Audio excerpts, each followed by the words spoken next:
तुम्ही पाहत आहात लोकशाही माझा SP न्यूज, आवाज जनतेचा, हक्क लोकशाहीचा। आजची बातमी केवळ एका घराची नाही, तर सामाजिक न्याय, मानवता आणि संवेदनशील प्रशासनाची आहे। घर पाडलं पण आयुष्य नाही। दलित महिलेला मिळणार घराच्या बदल्यात घर। मालेगाव महानगरपालिकेकडून उद्यान विभागासाठी राखीव असलेल्या भूखंडावरील अतिक्रमण हटविण्याची कारवाई सुरू होती।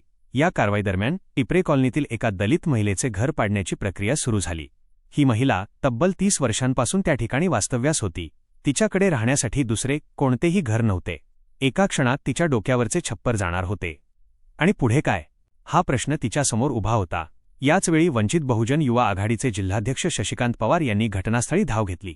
त्यांनी मनपा प्रभाग अधिकारी सचिन महाले यांच्याशी सविस्तर चर्चा केली। त्यांनी स्पष्ट शब्दांत भूमिका मांडली, कायदा सर्वांसाठी समान असला पाहिजे, पण कायद्याची अंमलबजावणी करताना गरीब, वंचित आणि असहाय्य नागरिकांवर अन्याय होता कामा नये।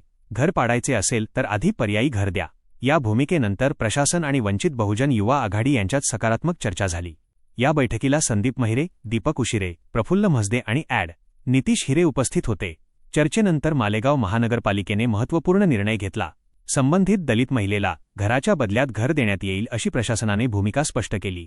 हा निर्णय केवळ एका महिलेसाठी दिलासा नाही, तर प्रशासन संवेदनशील असेल, लोकप्रतिनिधी आणि सामाजिक संघटना ठामपणे उभ्या राहिल्या तर न्याय मिळू शकतो याचे उदाहरण आहे।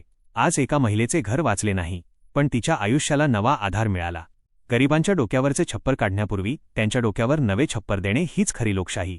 संवेदनशील प्रशासन आणि सामाजिक लढ्याची सांगड घातली तर न्याय अशक्य नसतो। तुम्हाला काय वाटते? प्रशासनाचा हा निर्णय योग्य आहे का? तुमचे मत आम्हाला कमेंटमध्ये नक्की कळवा।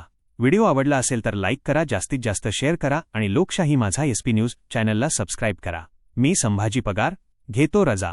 पुन्हा भेटू नव्या बातमीसह। तोपर्यंत नमस्कार।